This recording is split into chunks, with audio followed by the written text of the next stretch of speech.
Go, go. Hi everyone! Na-miss nyo ba ako? Matagal-tagal rin ako hindi nakapag-post mga zay. Alam nyo na, busy-busy yan ng buhay. Ang dami ko pa nga ayusin ng papel dito sa UA. Pero for today's video, pag-uusapan natin yung pagpunta namin sa ski. Pag nakikita ko tong mga snow sa trees na to, naalala ko talaga yung laruan ko. Alam nyo yung snow globe? Ayun, parang ganun dito. Grabe, ang ganda as in. So nagpunta nga kami ng Fort Kent para mag-ski. Iba talaga pag biglaan ang plano natutupad. So pwede ka nga pala mag-rent dito at pwede ka rin magdala ng sarili mong gamit. Nag-rent kami ng mga kaibigan ko. Ako first time, yung iba hindi. Bumili na kami ng ticket habang hinihintay namin yung iba naming kaibigan. At ito nga pala si Sab. So yung ticket na binili namin ay sticker yan. Ididikit yan mamaya para makita nilang bayad ka. Ay, sumakto pa sa subo. Di lang isa, may dalawa, may tatlo, may apat pa mga zay. Gutom ka te?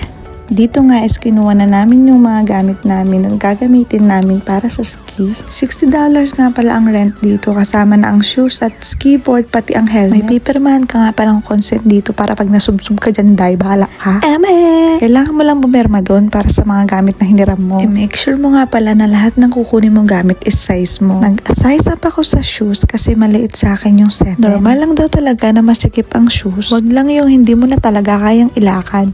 As a beginners, ang hirap pala talagang ilagay ito. Nakikita nyo yung struggle ko mga zay. Pero iba pa rin yung excitement pag nailagay mo na. Agray!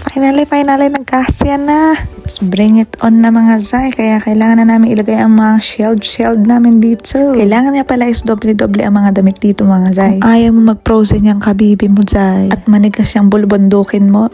Agaray. Te, walang ganda-gandahan dito. Kung ayaw mo ma-frozen talaga ni Elsa. Ito nga pala yung ticket na nabili namin kanina. So kinakabit lang na kaibigan ko. Diba? Disney princess pa rin ako pati sa kaibigan ko. Agray. Kita mo yan te? Ha? Walang ka curve. Walang ka sexy. Oh, kay ayaw ko mapagkamalang frozen na hotdog dun sa taas ng bundok mga zay. Ito na kami at bibira. Ito si Jo. Ito naman si Angela. Ito naman si Seth. At ito ulit si Sab. Bit na nga namin yung mga gamit namin. Dito ay sinuturo na ni Seth kung paano namin gagawin yung mga bagay-bagay. Nakita nyo na yung jacket ng nag-i-ski ay ganyan. Isa lang ibig sabihin yan mga zay. Ilang beses nang bumalibag. Pero syempre, enjoy pa rin mga zay.